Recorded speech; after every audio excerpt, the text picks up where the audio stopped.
اللهم صل وبارك عليه اللهم صل وسلم وبارك عليه الحمد لله وكفى وسلام على عباده الذين اصطفى أما بعد فأعوذ بالله من الشيطان الرجيم بسم الله الرحمن الرحيم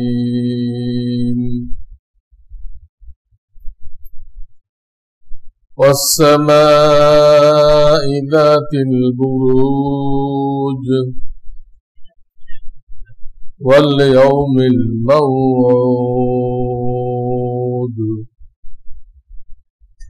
وشاهد ومشهود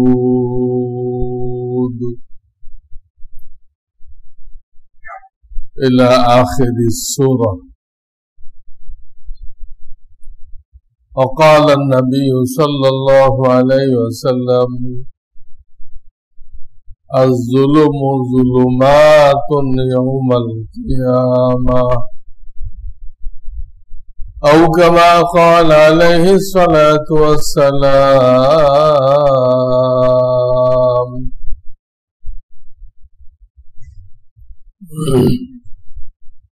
الحمد لله আল্লাহর বড় শুকর যে আমাদেরকে ঈমানের উপরে কায়েম রেখেছেন, ইসলামের উপরে কায়েম রেখেছেন,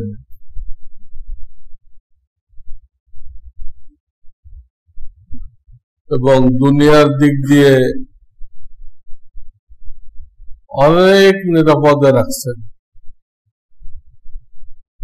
যা অনেক মুসলিম কান্ট্রিতেও নেই। এতটা নিরাপত্তা আল্লাহ আমাদেরকে দান করেছে। এটা ইতিহাস বলার সময় নেই, এর পিছনে রয়েছে মৌলানা হাকিমুল উম্মত আশরাফ আলী থানভী রহমতুল্লাহ আলাইহির অবদান।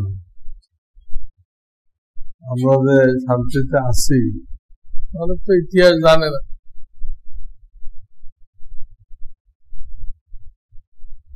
ওলামা দুই দিক ছিল, এক গ্রুপ হিন্দুদের সাথে মিলে আন্দোলন করতেছে, আর এক গ্রুপ শুধু মুসলমানদেরকে নিয়ে করতেছে। এক গ্রুপ অখণ্ড ভারত চাইছিল, এখনো চাইতেছে, আর এক গ্রুপ মুসলমানদের জন্য ভিন্ন আবাস চাইছিল। তো শেষ পর্যন্ত আল্লাহ তাআলা এটাই কবুল করছে। অল্প পাইলেও ভিন্ন পাইছে, যে কারণে কাফেরদের দ্বারা যে নির্যাতন নাজেহাল, এটা আমাদের এখনো পর্যন্ত ভোগ করতে হইতেছে না। আল্লাহ সামনেও হেফাজত।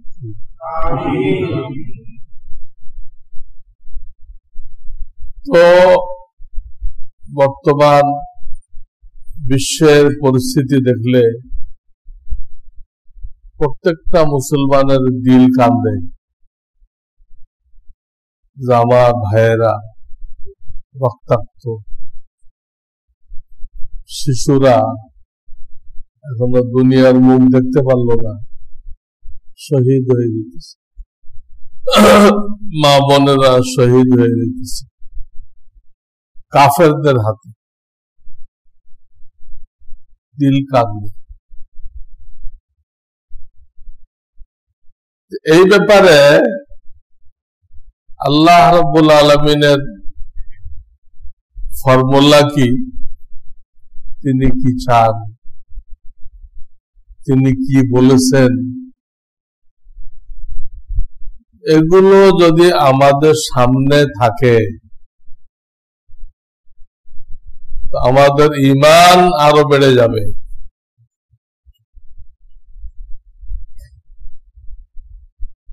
এবং আমাদের পেরেশানি থাকবে না। আমরা তাদের জন্য দোয়া করব, তাদের জন্য সহযোগিতা করব, সবকিছু করব, কিন্তু এখন যে সবকিছু বাদ দিয়ে খালি পেরেশানি, অর্থাৎ যার সাথে দেখা হয় ভাই মুসলমানদের অবস্থা খারাপ। খারাপ তো বুঝলাম, আপনি কি করছেন? তাদের জন্য কিছু করছেন? কিছু করেনি। জুবানি জমা খরচ, এটাকে বলে জুবানি জমা খরচ, এর তো কোনো ভ্যালু নেই। তো এই ব্যাপারটা আমি বলার জন্য, সংক্ষেপে বলার জন্য কোরআন শরীফের কয়েকটা আয়াত পড়েছি। যে সূরার নাম আপনারা জানেন, আম্মা পাড়ার মধ্যে সূরায়ে বুরুজ, আস-সামাই যাতিল বুরুজ। আল্লাহ তাআলা ওই আসমানের কসম খাইতেছেন যে আসমানের ভিতরে অসংখ্য অসংখ্য ছায়াপথ আছে। এটা বিজ্ঞানীদের ছায়াপথ না, বিজ্ঞানীরা গেছে কোন পর্যন্ত, আর আসমান কোন জায়গায়? আসমান তো তাদের নাগাল থেকে কোটি কোটি মাইল দূরে। এইখানে যা পাইছে তাই কইছে, তাই কইছে, সেটা আমাদের বিজ্ঞানে পড়ানো হইতেছে। আর অনেক কিছুই কোরআনের সাথে মেলে না। বিজ্ঞান যা বলছে অনেক কিছুই মেলে না। ঈমান রক্ষা করতে গেলে সেগুলো বিশ্বাস করা যায়। সূরা ইয়াসিনে আল্লাহ রাব্বুল আলামিন বলতেছেন, আশ-শামসু তাজরি লিমুস্তাকাররিল লাহা, সূর্য তার কক্ষপথে চলতেছে, সবসময় চলমান।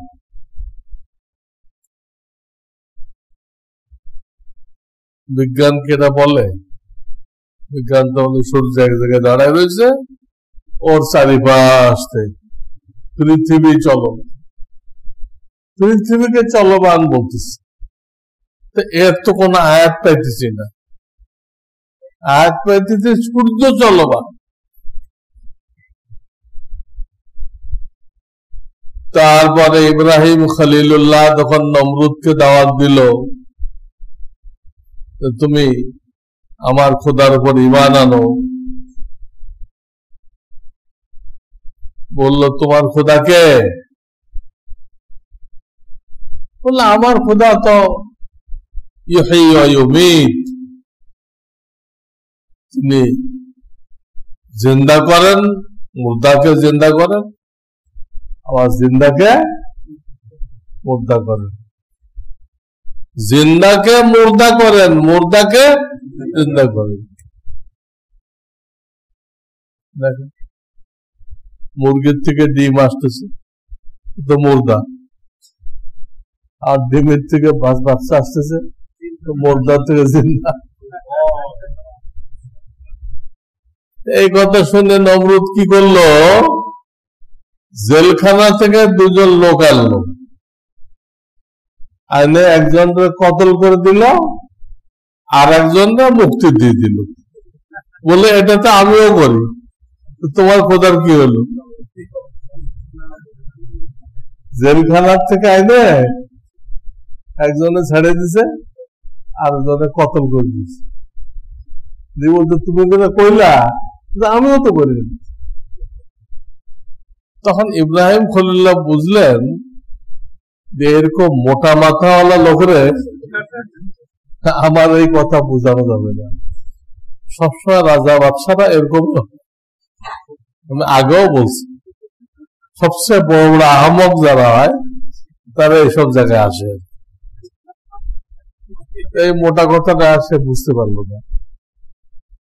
তখন ইব্রাহিম খলিলুল্লাহ আলাইহিস সালাম অন্য আরেকটা পয়েন্টে আসলেন, বলেন দেখো আমার খোদা তিনি যিনি পূর্ব দিক দিয়ে সূর্য উঠায় আর ওটাকে নিয়ে চলতে চলতে চলতে পশ্চিম দিকে নিয়ে ডুবায়। তুমিও যদি খোদা হয়ে থাকো তাহলে তুমি এক কাজ করো, তুমি পশ্চিম দিক দিয়ে উঠাও, ওটা পূর্ব দিকে ডুবাও। আর তো নমরুদ আর কিচ্ছু করতে পারে আল্লাহ দিয়ে কাফার, একদম বেকুব হয়ে গেল। ওদের মোটা মাথা না হয়তো, বুঝছেন না, তাহলে ওকে তো বলতে পারতো আরে মিয়া পূর্ব দিক দিয়ে তো আমি উঠাই, তোমার খোদা পশ্চিম দিক দিয়ে উঠাইতে, এটা করতে পারত। কিন্তু এই মাথা ওর ছিল না, মাথাওয়ালা লোকেরা হয় না।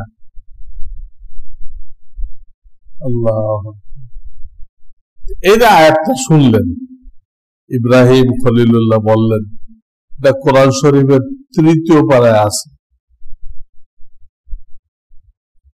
যে আমার খোদা সূর্যকে পূব দিক দিয়ে নিয়ে আসেন, উঠান, পশ্চিম দিকে ডুবান। সূর্য তো ডোবে না, আমাদের নজরে ডোবে আর কি। ওই দেশে তো, ওখানে তো দেশ আছে, তারা তো দেখে। এই আয়াত দ্বারা বোঝা গেল কি ইব্রাহিম খলিলুল্লাহ যে আয়াত বললেন তাতে কি সূর্য চললো না পৃথিবী চললো? কোনটা চললো? আমরা তো বিজ্ঞান পড়ে সব অজ্ঞান হয়ে গেছে, বিজ্ঞান পড়ে অজ্ঞান হয়ে গেছে। আমরা পৃথিবীর চালাই দিচ্ছি, পৃথিবী চললে চলুক, আমার কোনো নিষেধ নেই, লাটিমের মতো এক জায়গায় ঘুরুক, কিন্তু সূর্য ঘুরতেছে এটা মানতে হবে। এটা না মানলে সরাসরি কোরআনের বিরোধিতা। বিজ্ঞান পড়তে দেয় সে বেঈমান হয়ে গেল, বিজ্ঞান পড়তে দিয়ে কি হয়ে গেল? কোরআনের অসংখ্য আয়াতকে অস্বীকার করল। এই যে দুটা করলাম, এই না, আরো অনেক আয়াত আছে যেগুলো স্পষ্ট দলিল সূর্য চলে, সূর্য পৃথিবীর মধ্যে চলতেছে। সূরা কাহফে আছে, তাদের গর্তের মধ্যে সূর্যের আলো প্রবেশ করে না, সূর্য একদিক দিয়ে হেলে চলে। পৃথিবী হেলে তা বলে নাই, সূর্য সব জায়গায় চলাফেরা করা। এটা কোরআন শরীফে সূর্যের সাথে লাগানো হয়েছে, পৃথিবীর সাথে লাগানো। তো যাই হোক, এই জন্য আমাদের বিশ্বাস কোরআনের উপর রাখতে হবে। বিজ্ঞানীরা, ডাক্তাররা, তারা যা পড়ছে তাই বলবে। ডাক্তাররা যে সংক্রামক বলে, এটা তো জাহেলিয়াতের কথা। জাহেলিয়াতে বিশ্বাস করত রোগ সংক্রামক আছে, ওইটা পরে এসে সায়েন্স হয়ে গেছে, ডাক্তারি সায়েন্স। জাহেলিয়াতটা কি হয়েছে? সায়েন্স হয়ে গেছে। জাহেলিয়াতে মেয়েরা লগ্ন চলতো, উলঙ্গ চলতো, সেটা এখন এসে কি হয়ে গেছে? আধুনিকতা। সব গোড়া কিন্তু জাহেলিয়াত, ওগুলো আসছে এখন নতুন নতুন নাম নিয়ে খুব ডঙ্কা বাজাইতেছে, সব জাহেলিয়াত। ওইটাকে প্রতিহত করার জন্য তো আল্লাহ নবী বলছিলেন কোন সংক্রামক। আল্লাহর আজীব কুদরত, গত জুমায় সম্ভবত মদিনা শরীফের যে বড় নবীজির মসজিদ, মসজিদে নববী, ওখানের ইমাম সাহেব এই পয়েন্টের উপরে এত লম্বা বয়ান করছেন, কোন রোগ সংক্রামক নেই, কোন রোগ সংক্রামক নেই, কোন ভাইরাসের ক্ষমতা নেই। আল্লাহর হুকুম ছাড়া সে আপনাকে অ্যাটাক করবে, এই পয়েন্টের উপরে লম্বা করছেন, যা আমি বিগত কয়েক মাস আপনাদেরকে বলছি। সেটা গত জুমাতে মদিনার ইমাম সাহেব বলছেন। আপনারা মদিনা মসজিদে যে ওয়েবসাইট আছে সেখান থেকে দেখে নেন, শোনেন, সাফ সাফ বলেছে এগুলো ভুল, বিজ্ঞানের থিওরি ভুল। বিজ্ঞান আজকে একটা বলে, আর এক বৈজ্ঞানিক আসে ওটা উল্টায় দেয়, কেউ কিচ্ছু বোঝে না। আর একজন আসে এটাকে উল্টায় দেয়। এটা তো আন্দাজ করে বলে, এরা তো কিভাবে বলে, আন্দাজ করে বলে। আর না এটা বললো সূর্য পৃথিবী থেকে 13 লক্ষ গুণ বড়, কেমনে মাপ দিল? আর এটা যে চূড়ান্তটা কিভাবে বুঝবো? বুঝলাম সব বইতে লেখা আছে স্কুল কলেজে, কিন্তু ওটা বুঝবো কেমনে? কে গেছিল মাপ দিতে? আর এত বড় ফিতা পাইলে কোথায়? এগুলো এরা এক একটা খয়, আর আমাদের বেকুবের মতো মানতে হয়, আর পরীক্ষা দিতে হয়, পাস করবেন। এই হলো দুনিয়া। তো এই যে বাহ্যিক ভাবে দেখা যায় যে কাফেরদের খুব দাপট শক্তি, মুমিনরা দুর্বল,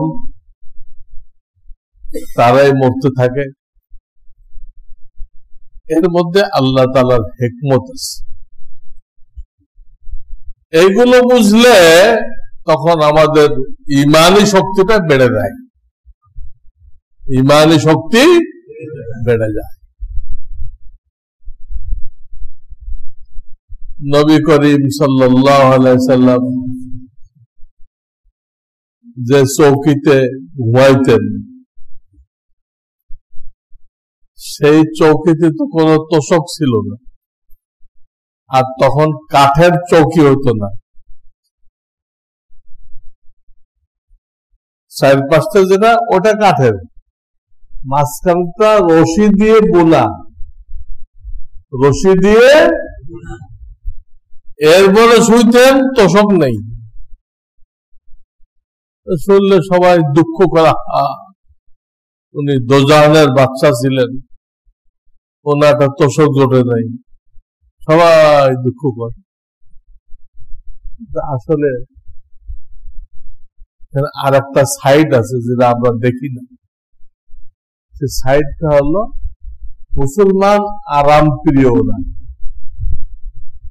তারা সবসময় কষ্ট, ক্লেশ, ভোগ, পিপাসা, ভোগ বোঝেন না, ক্ষুধা, ক্ষুধা লাগে না, এইগুলো সহ্য করতে পারে। এইগুলো না হলে দিনের কাজ করবে কেমনে, দাওয়াতের কাজ করবে কেমনে, জিহাদ করবে কেমনে? এদের আরাম প্রিয় লোকেরা এগুলো পারবেন। আরব দেশে একটা বাচ্চা হইলেই তার পরের দিন গ্রামে পাঠাই দিছে, শহরে রাখে নাই, গ্রামের থেকে বড় হয়ে আসুক, কষ্ট করা শিখুক। গ্রামে তো কোনো আরামের ব্যবস্থা নেই, ফ্যান, লাইট, লেপ, তোষক কিছুই। আগের থেকে কষ্ট করা শিখুক, আগের থেকে বিলাসী না হয়ে দেখ। কাফেররা গোয়েন্দা পাঠাইছে, মুসলমানদের সাথে পারি না কেন? এত যুদ্ধ হয়, আমরা পারি না কেন?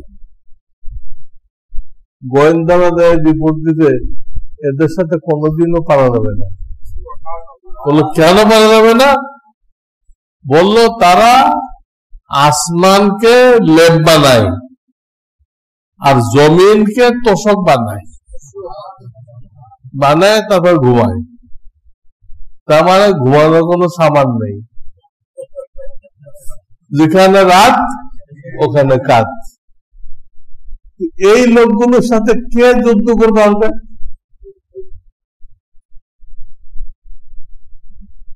খালেদ ইবনে ওয়ালিদ বলতেছেন এক কাফের সেনাপতিকে, তোমার বাহিনী মদের প্রতি যে পরিমাণ আসক্ত, আমার বাহিনী মৃত্যুবরণ করার জন্য ওই পরিমাণ আসক্ত, ওর থেকে বেশি আসক্ত। কাকে বলে মুসলমান? মুসলমান আরাম প্রিয়, মুসলমান কষ্ট করতে জানে, যে কোনো কষ্ট করতে হয় রাজি আছে। এর কিছুটা নমুনা এখনো দেখা যায় আমাদের আর্মিদের মধ্যে। প্রত্যেকদিন এত মাইল দৌড়াও, যখন তখন ব্রিজ বানাই ভালো, রাস্তা বানাই ভালো, কোনো সময়টা হয়তো নেই। অর্ডার দেওয়ার সাথে সাথে প্রত্যেকটা মুসলমান এরকম ছিল। এগুলো তার আল্লাহর উদ্দেশ্য আছে। বিপদ আপদ মুসলমানের উপরে আসে, কাফের উপরে আসে। কাফের উপরে বিপদ আসার উদ্দেশ্য হলো গজব। উদ্দেশ্য কি? গজব। আর মুমিনের উপর যা হলো, এর উদ্দেশ্য কি? যদি সে বেঁচে থাকে তো তার দিনদারি আরো বাড়বে। তারপরে বিপদ দেওয়া হয় আল্লাহর দ্বীনের দিকে ফেরায় আনার জন্য। লাআল্লাহুম ইয়ারজিউন। তো দিনদারি আরো বেড়ে যায়। বাপে থাপ্পড় দেয় না, বাড়ির থেকে ভাগানোর জন্য থাপ্পড় দেয়, নয় হেরোন সিটির সাথে মেশে ওইতে ফেরানোর জন্য থাপ্পড় দেয়। ওটা ভালো, আল্লাহ এই একটা মুসলমানদের লাভ, তাদের দিনদারি বেড়ে যায়। করোনা আমাদের দিনদারি বাড়ছে কিনা দেখেন, না বাড়লে কিন্তু আমরা ব্যর্থ। আজকাল এক রোগ হয়েছে, পত্রিকা ওয়ালারা শিখাই দিছে। কি শিখাই দিছে? প্রাকৃতিক দুর্যোগ। আমরা সব ফেরেশতা, আমাদের কারো কোনো দোষ নেই, প্রাকৃতিক দুর্যোগে এইগুলো হইতেছে।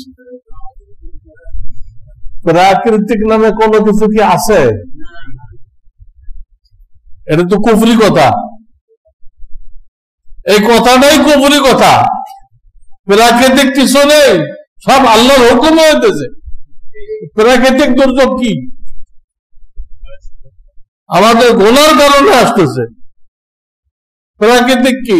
নেচার কি? কোন নেচার নেই। এগুলো শিখাই দিচ্ছে। আজিব আজিব কথা শিখাই দেয়। এমনকি এক আলেম আমার কাছে দোয়া চাইতে এসে এসে বলতে, হুজুর আমার দাদি তো হাসপাতালে মৃত্যুর সাথে পাঞ্জা লড়তেছে, আপনি একটু দোয়া করে দেন। তো দাদির এত শক্তি, মৃত্যুর সাথে পাঞ্জা লড়তেছে। মৃত্যু ওনাকে মারতে চাইতেছে, উনি ঠেকাইতেছে, মারতে দিচ্ছে না, এইভাবে টিকে আছে। এটাকে বলে মৃত্যুর সাথে পাঞ্জা লড়া। এরকম কথা বলা যায় আছে? মৃত্যুর সাথে কেউ পাঞ্জা লড়তে পারবে? কি এক এক অদ্ভুত পরিভাষা পত্রিকাওয়ালারা শিখায়, আর আমরা সেগুলো ব্যবহার করি। মৃত্যুর সাথে পাঞ্জা লড়তেছে, বলার কথা। হ্যাঁ, কেউ বলে এটা আল্লাহ লীলা খেলা, বোঝা যায় না। লীলা খেলা আল্লাহ খেলা করে নাকি? আল্লাহ খেলা করে?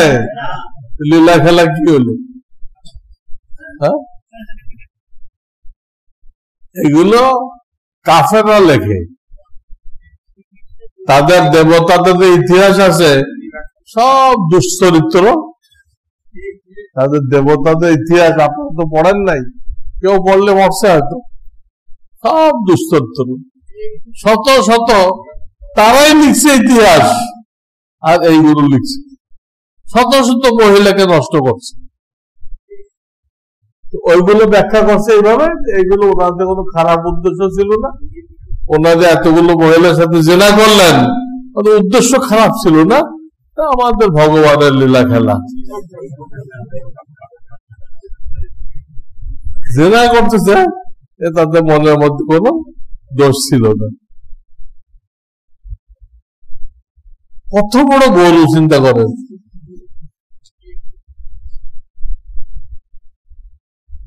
গরু একটা গালি, সেটারে বানাইছে দেবতা। যদি দেবতাই হইতো তাহলে গালি হলো কেন? মুসলমানদের উপরে কেন আসলো? সে আরো দিনের দিকে আসবে, আর যারা চলে যাবে আল্লাহ তাদেরকে শাহাদাতের মর্তবা দান করবে, বিনা হিসাবে বেহেশতে দান করবে।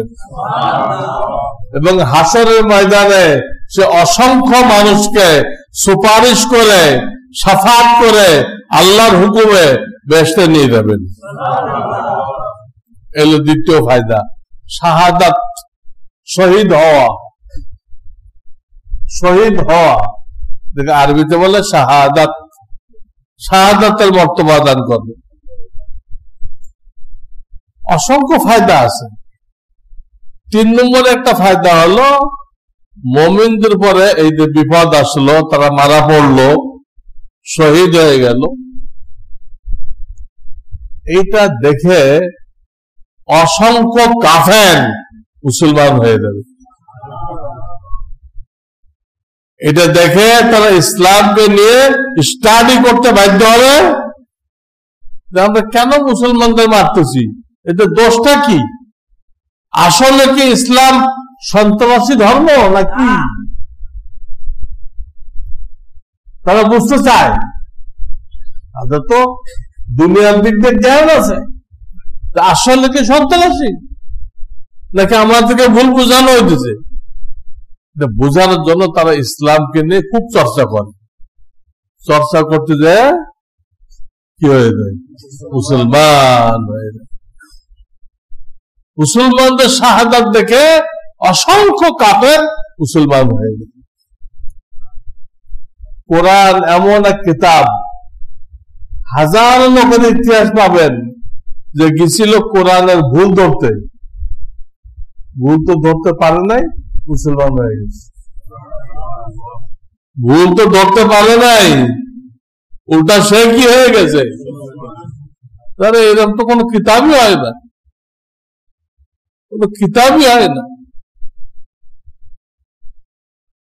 লন্ডন, আমেরিকায়, ভারতে আলহামদুলিল্লাহ অসংখ্য লোক মুসলমান হইতেছে, মুসলমান হইতেছে। তারা তো শঙ্কিত, সেই দেশের প্রশাসন শঙ্কিত, ইসলামিক কান্ট্রি হয়ে যাবে এটা, এত পরিমাণ মুসলমান হইতেছে। এটা আমি বোঝানোর জন্য সূরা বুরুজ তেলাওয়াত করেছি। এখানে আল্লাহ তাআলা একটা ঘটনার মাধ্যমে বুঝাইছেন, একটা ঘটনার মাধ্যমে বুঝাইছেন।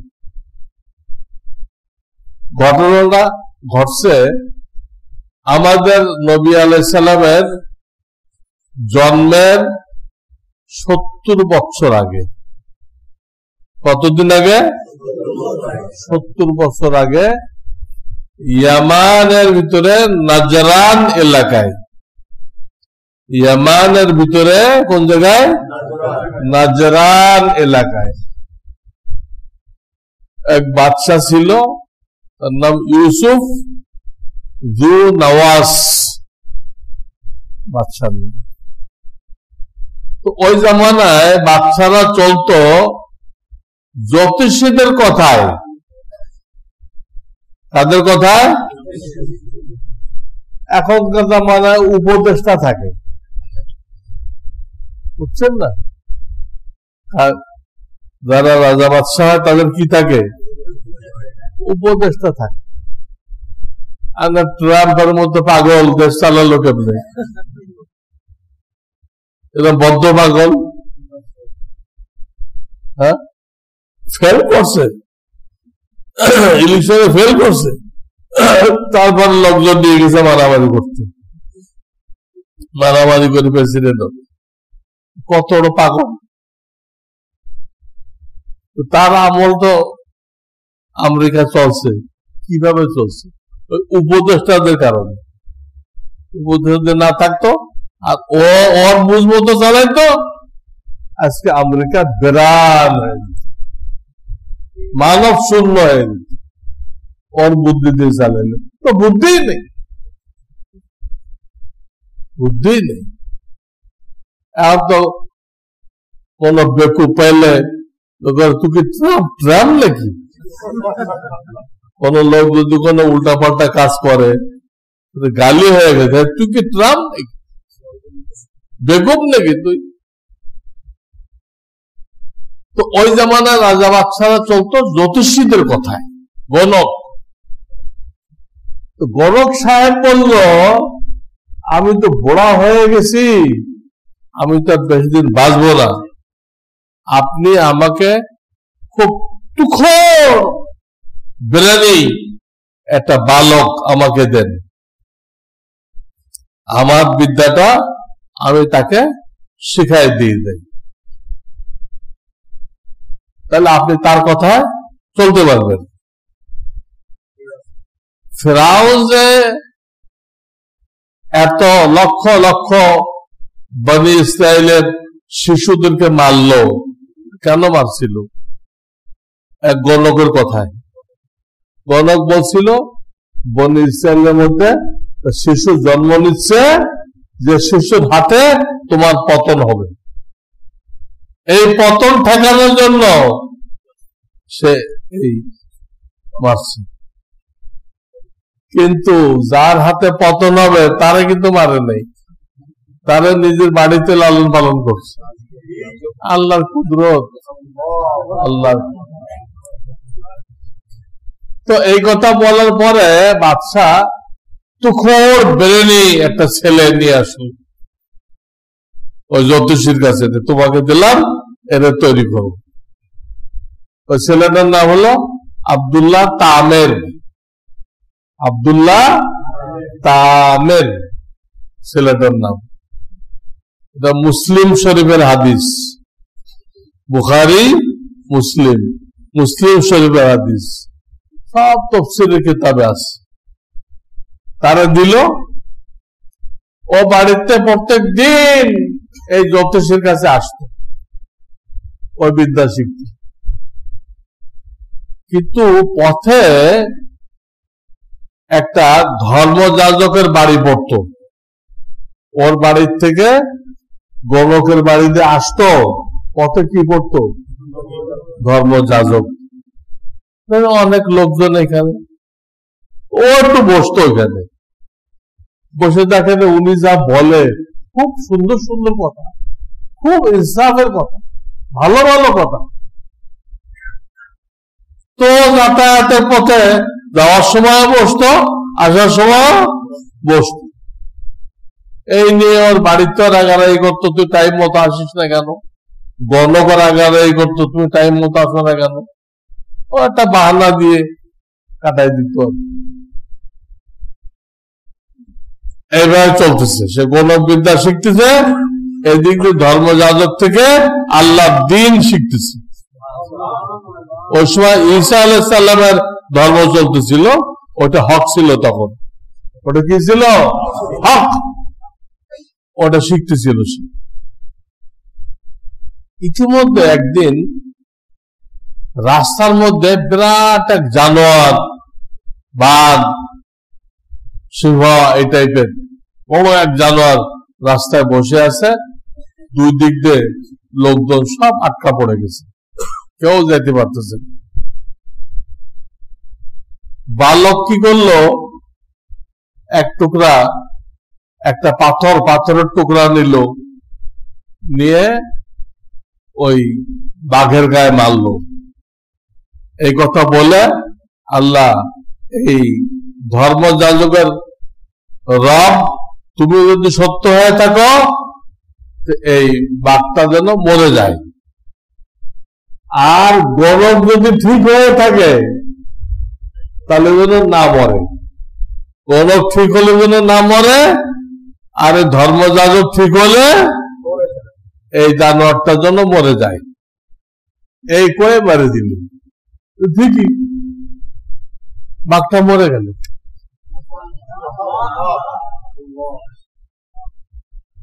তখন তার একই হয়ে গেল, গণক ঠিক না, কে ঠিক? এই ধর্মযাজক ঠিক। খ্রিস্টান ধর্মের আলেম সে ঠিক, বিশ্বাস হয়ে গেল, এবং তার নাম ছড়াই পড়ল। এই বালক কি গুপ্ত বিদ্যা শিখছে, সে আজীব আজীব কাজ করতে পারে। তো তার কাছে এক অন্ধ আসলো, ভাই আমি তো জগৎটাকে দেখতে পারি না, তুমি তোমার চোখটা ঠিক করে দাও। বললো আমি তো এমনি ঠিক করবো না, আমি যে খোদার উপরে ইমান আনছি, ওই খোদার উপরে ইমান আনতে হবে, তাহলে ঠিক করে দিব। বললো কোনো আপত্তি নেই, তুমি আমাদের কালেমা পড়াও, কোন খোদার উপরে ইমান আনছ কালেমা পড়াও, আমি ইমান আনতেছি। ওই বালক তাকে কালেমা পড়াই দিল, সে হয়ে গেল, আল্লাহ এক আল্লাহকে মাননেওয়ালা হয়ে গেল। তারপরে ওই বালক দোয়া দিল, হে আল্লাহ, এ লোক আপনার উপর ঈমান আনছে, আপনি দয়া করে এর চোখ ফিরাই দেন। ওই লোক চোখ ঠিক হয়ে গেল, সব দেখতে পাই। এটা আরো কিছু ঘটনা ঘটলো, বিভিন্ন কঠিন কঠিন রোগী, তাদের কেউ চিকিৎসা করতে পারে না, বালকের কাছে আসছে, তাদেরকে উনি এক আল্লাহর দাওয়াত দিছে, তারা মুসলমান হয়ে গেছে, ওই বালক দোয়া করছে, ঠিক হয়ে গেছে। এই ঘটনা ছড়াই গেছে। এই ঘটনা বাচ্চার কানে আসছে, যা আপনি যারা দিচ্ছেন জ্যোতিষী বিদ্যা শিখতে, এতে এখন এক আল্লাহর দাওয়াত দিচ্ছে। আপনি যে ধর্ম মানেন, আপনারটা তো দাওয়াত দিচ্ছে না। বাচ্চা সবাইকে ডাকলো, ওই পাদ্রীকে ডাকলো, বালককে ডাকলো, ওই যে অন্ধ ছিল তারে ডাকলো, এরকম যারা যারা জড়িত সবাইকে ডাকলো, ডেকে বললো তোমরা সবাই এই বালকের ধর্ম ত্যাগ করো, আমার ধর্ম গ্রহণ করো। তারা কেউ রাজি হলো না, কেউ রাজি হলো না। সবাই বলে দিল আপনারা যা মনে চায় তাই করেন, আমরা এক আল্লাহর পরে ঈমান আনছি, আমরা ওনার পরেই ঈমান রাখবো, আপনারা যা মনে চায় করেন।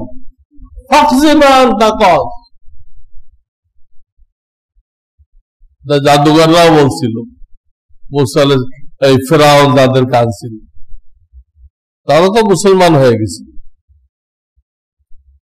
তখন বাদশা কি করলো, ওদেরকে কতল করে দিল, পাদ্রীকেও কতল করে দিল, ওই অন্ধকেও কতল করে দিল, আর বালক সম্পর্কে ফয়সালা দিল, একে উঁচু কোনো পাহাড়ে নিয়ে যাও, পাহাড়ের চূড়ায় তোলার পরে তাকে আমার খোদার দাওয়াত দাও, যদি সে মানে তো ছেড়ে দিও, যদি না মানে তো ওইখান থেকে ওরে ফেলে দিও।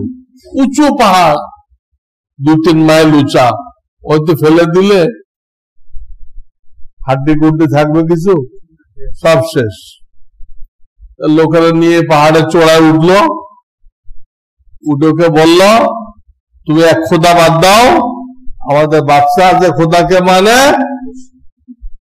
তার ধর্মে ফিরে আসো। ওই বালক রাজি হলো না, বালক রাজি হলো না, এখন ওরা ফেলে দিবে।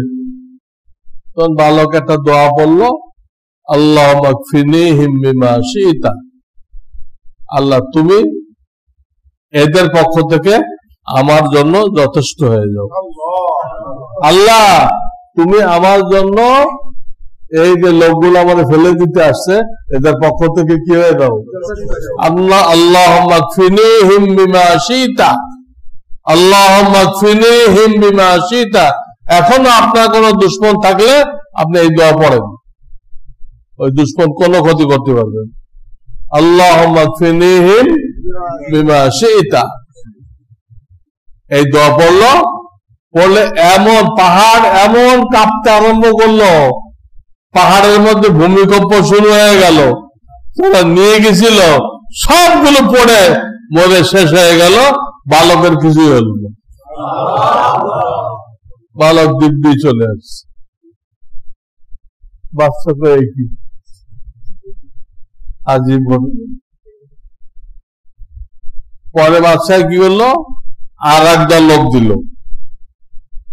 আর একদল লোক দিল, একে নদীর মাঝখানে নিয়ে দাও, নদীর মাঝখানে নিয়ে ওকে পানির মধ্যে ফেলে দাও, ডুবে মরো, আবার তোমরা চলে আসো। এই লোকেরা একে নিয়ে গেছে নদীর মাঝখানে, নিয়ে ওই দাওয়াত দিছে, এক আল্লাহকে ছাড়াও বাদশার খোদাকে মানো। কোশ্চেন কেন, আমার আল্লাহ এক। এখন ওরা ফেলে দিবে, ফেলে দিলে নদীতে এমন ঢেউ উঠছে, নৌকা তলায় সবগুলো মরছে। আর ওই বালক সাঁতার কাটে কিনারে চলে আসছে, ওর কিচ্ছু হয়নি, বালকের কিচ্ছু হয় না, যেগুলো ডুবাইতে নিয়ে গেছিল সবগুলো ডুবে পড়ছে। বাচ্চা দেখলো এই তো ভয়ানক আখ্যা, যারা উজির নাজির ছিল, মন্ত্রী পরিষদ ছিল, তাদের সাথে পরামর্শ হলো কি করা যায়, কিন্তু কোনোভাবে মারাও তো যায় না, মারাও তো যায় না, বাচ্চা কোনো বুদ্ধি পেতেছে না। তখন বালককে জিজ্ঞেস করলো তুমি কি মরবা না, তোমার মরার কোনো পথ নেই?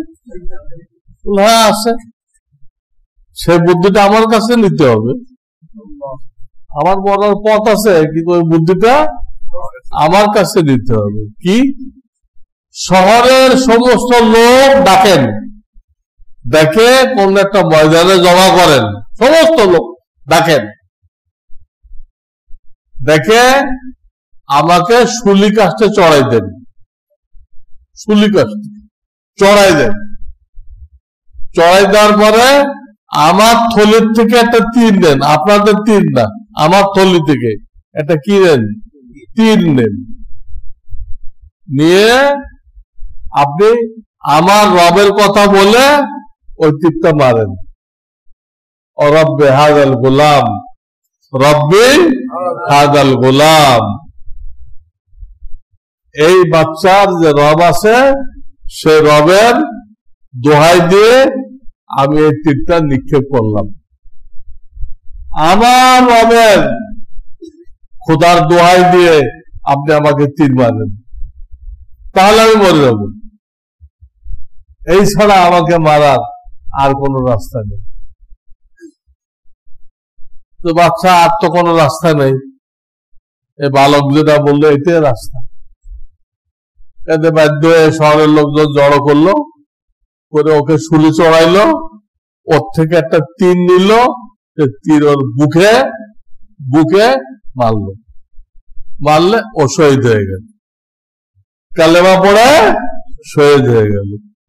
কিন্তু মাঝখানটা হলো কি, এই যে লোকগুলো জড়ো করছে সবগুলো বলে উঠলো আমান্না বিরব্বে হাদাল গোলাম, আমরা সবাই এই বালকের রবের উপরে ঈমান আনলাম।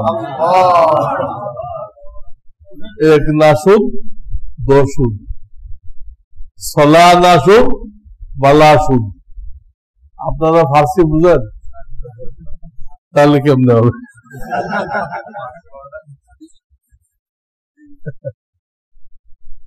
প্রথম লাইন তো বুঝছেন, এক নাসুদ দোসুদ। একটা চাইছিল, কয়টা হয়ে গেল? দুটো হয়ে গেল। একটা চাইছিল মানে বালকের মৃত্যু, মৃত্যু তো হলো না, মাঝখান দিয়ে শহরের লোক কি হয়ে গেল, সব পাইকারি হারে মুসলমান হয়ে গেল। এখন কি করবেন? এখন বাচ্চা অগ্নি শর্মা হয়ে তার যারা পাইক পেয়াদা আছে তাদেরকে বলল, তোমরা শহরের চারিপাশে পরীক্ষা খনন করো, ওখানে কঠিন আগুন প্রজ্বলিত করো, আগুন জ্বালাও, জ্বালায় যারা যারা এই বালকের রব থেকে তওবা না করবে তাদেরকে ওই আগুনের মধ্যে ফেলো। কুতিলা আসহাবুল উখদুদ, ওই সূরা আছে আসহাবুল উখদুদ। উখদুদ মানে পরীক্ষা, পরীক্ষা, গর্ত। এই গর্ত করা হলো, সেটা কঠিন আগুন জ্বালানো হলো, এবং এক একজনকে ধরে বলা হলো তুমি এই বালকের খোদাকে মানো না মানো না? যে আমি মানি। ফেলতে লাগলো, ফেলতে লাগলো, আসে শহীদ হয়ে গেল, শহীদ হয়ে গেল।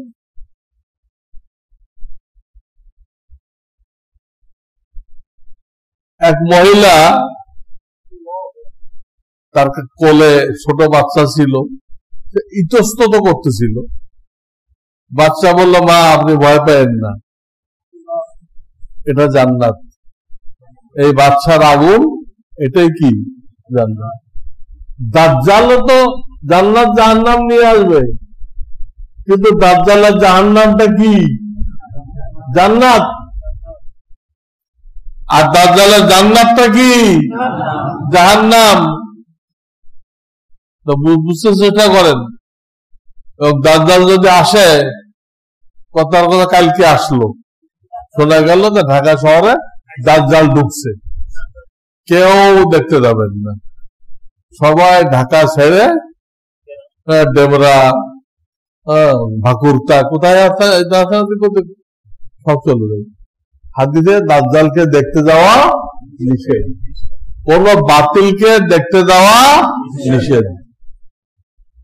এমন জাদু জানে আপনি তার ভক্ত হয়ে যাবেন।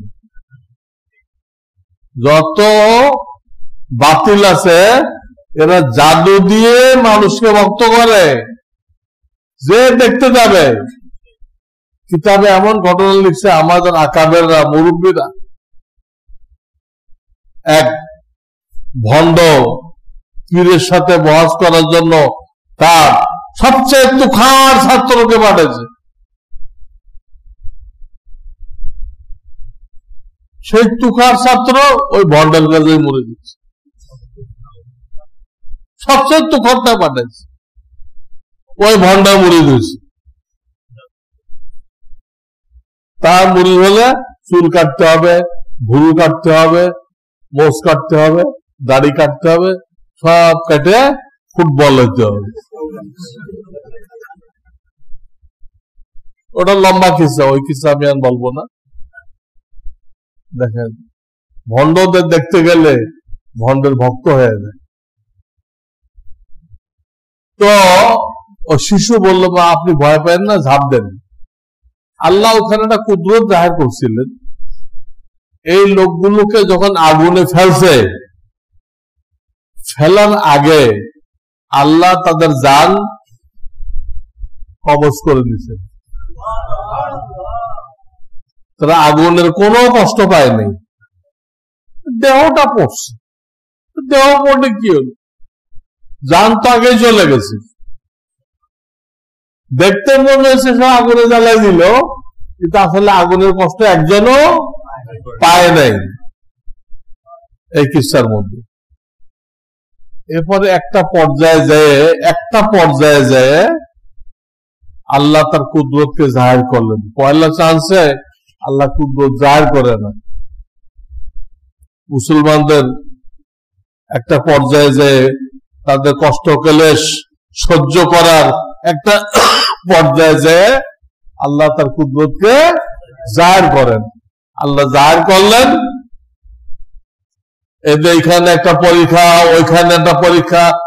পরীক্ষাগুলো তো দূরে দূরে, গর্তগুলো তো দূরে দূরে, এই সবগুলোর আগুন এক হয়ে গেল। শহরের চারিপাশটা আগুন কি হয়ে গেল, একসাথে জ্বলে উঠে শহরের দিকে আগাইতে লাগলো। আগুন কিন্তু একসাথে না, একটাতে একটার মধ্যে 1 মাইল পার্থক্য, আধা মাইল পার্থক্য, এগুলো আল্লাহ এক করে দিলেন। সব আল্লাহর বান্দা না? আগুন, পানি, বাতাস, মাটি আল্লাহর বান্দা না? আল্লাহ এই পানি দিয়ে, জলোচ্ছ্বাস দিয়ে কত জাতিকে ধ্বংস করে নাই? আগুন দিয়ে কত জাতিকে জ্বালায় দেয় নাই? এই মাটি দিয়ে কত জাতিকে ধ্বংস করে নাই? বিরাট শহর, মাটিকে কইছে তারা আল্লাহর নাফরমানি করত। মাটিকে কইছে এই মাটি ফাঁক হয়ে দাও, ফাঁক হয়ে গেছে। পুরো শহরটা মাটির ভিতরে চলে গেছে। পরে মাটি আবার মিশে গেছে, সমান ময়দান। এখানে গতকাল যেটা শহর ছিল তার কোনো নিশানা নেই। এরকম কয়েকটা ঘটনা পৃথিবীতে ঘটছে। সব আল্লাহর গোলাম, যাকে যা হুকুম করতেছে তাই। আগুন হুকুম করছে সব এক হয়ে যাও, এক হয়ে এই রাজার যে লোকজন রয়ে গেছে এগুলো পাকড়াও করো। রাজার মন্ত্রী পরিষদ যারা ছিল সব ওই আগুনে পুড়ে একদম শেষ। রাজা দিশা মিশা না পায়, সে তার ঘোড়া নিয়ে দিছে দৌড়, এই আগুনতে বাঁচার জন্য দিছে দৌড়। দৌড় দিলে ঘোড়াও কোনো আগুনের চোটে দিশা পাইতেছে না, এত কঠিন আজাব, কঠিন আগুন। দিশা মিশা না পেয়ে এই ঘোড়া লাফ দিয়ে পড়ছে ওই শহরের কিনারে যে দরিয়া ছিল, নদী ছিল, ওই নদীর মধ্যে কি করছে, ঘোড়ায় দেয় লাফ দিয়ে পড়ছে। পড়লে ঘোড়াও শেষ, বাদশাও শেষ, পুরা বাদশাহ তার মন্ত্রী পরিষদ সব শেষ, সব শেষ। তাহলে মুসলমানদের লাভ হলো না? শহীদ হয়ে গেল। যারা বাঁচছে তাদের ঈমান আরো মজবুত হয়ে গেল, যারা মরছে তারা শহীদ হয়ে গেল। আর আশেপাশে যত দেশ ছিল তারা এই কিস্সা শুনে সব কি হয়ে গেল, ঈমানদার হয়ে গেল। মুসলমানদের দুঃখ কষ্টের মধ্যে অনেক নসিহত আছে, অনেক ফায়দা আছে। এই জন্য দুঃখ কষ্ট করার কিচ্ছু নেই। কেউ হায়াত শেষ হওয়ার আগে কেউ মৃত্যুবরণ করবে না। যারা মরতেছে তাদের হায়াত শেষ হয়ে গেছে, কিন্তু আল্লাহ এর দ্বারা তার কুদরত জাহির করবেন, কুদরত জাহির করবেন। মুসলমানদের ইমানই শক্তি বাড়াই দিবেন। যখন ঈসা আলাইহিস সালাম আসবে, এই ইহুদির সাথে যুদ্ধ হবে না? আগের থেকে দু সাথে যুদ্ধ যদি না হয়, ওদের সাথে যুদ্ধ করার পলিসি মুসলমানরা শিখবে কেমনে? আগের থেকে দু সাথে যুদ্ধ যদি না হয় তাহলে অভিজ্ঞতা হবে কেমনে? ঈসা আলাইহিস সালাম যখন আসবে, ইমাম মাহদী যখন আসবে, এই ইহুদির সাথে কি হবে? যুদ্ধ হবে। আল্লাহ কোরআনের একাতা বলছেন জিনা বিকুম লাফিফা, আমি তোমাদেরকে পুরা দুনিয়া থেকে এক জায়গায় জমা করব। জিনা বিকুম লাফিফা, পুরা দুনিয়াতে আমি তোমাদেরকে এক জায়গায় করব। কি জন্য এক জায়গায় করবে? দুনিয়া দ্বারা বসে বাদশাহী দেওয়ার জন্য, তাদেরকে রাজত্ব দিবে। রাজত্ব দেওয়ার জন্য না, যাতে ইমাম মাহদী ঈসা আলাইহিস সালাম তাদের যুদ্ধ করতে সুবিধা হয়। কিন্তু পুরো দুনিয়ায় সবাই সেটাই থাকে, তো কোথায় কোথায় ইহুদি তালাশ করবে? সারা দুনিয়া তালাশ করবে ইহুদি মারার জন্য। এগুলো সবগুলো কি করে দিছে? এক জায়গায় করে দিছে। হাদিসে আসছে যখন যুদ্ধ হবে তখন ওরা কোথাও পালাইতে পারবে না, যেখানে পালাবে সেটা মুসলমানকে ডাক দিবে। যে গাছে হোক, যে পাথরের নিচে হোক, যে গর্তের মধ্যে হোক, যেখানে পালাবে ওটা মুসলমানকে ডাক দিবে, আমার পিছনে একটা ইহুদি আছে, এটা কতল করো। খালি একটা গাছ ডাক দিবে না, এটাকে সাজারুল ইহুদ বলে। কি বলে? ইহুদি গাছ। আমরা বাংলায় বলি ঝাউ গাছ। বাংলায় কি বলি? এইটা ডাকবে না। এই জন্য ইসরায়েলরা খুব বেশি বেশি ঝাউ গাছ লাগাই দিচ্ছে, অথচ ওরা বোঝে না যে মুসলমানরা ঝাউ গাছের মধ্যে বেশি তালাশ করবে। ঝাউ গাছ এটা তো ডাকবে না, এর মধ্যে ইহুদি আছে। এই জন্য বলতেছিলাম যে দুঃখ করার দরকার নেই, কিছু কাজ করেন। কাজ হলো তাদের জন্য দোয়া করা, তাদের সাহায্য করার কোনো ব্যবস্থা থাকলে সেই ব্যবস্থা নেওয়া, এবং আমাদের ঈমান আমলকে আরো মজবুত করা, আরো তাজা করা। আল্লাহ তাআলা আমাদেরকে তৌফিক দান করেন। ওয়া আখিরু দাওয়ানা আনিল হামদুলিল্লাহি রাব্বিল আলামিন।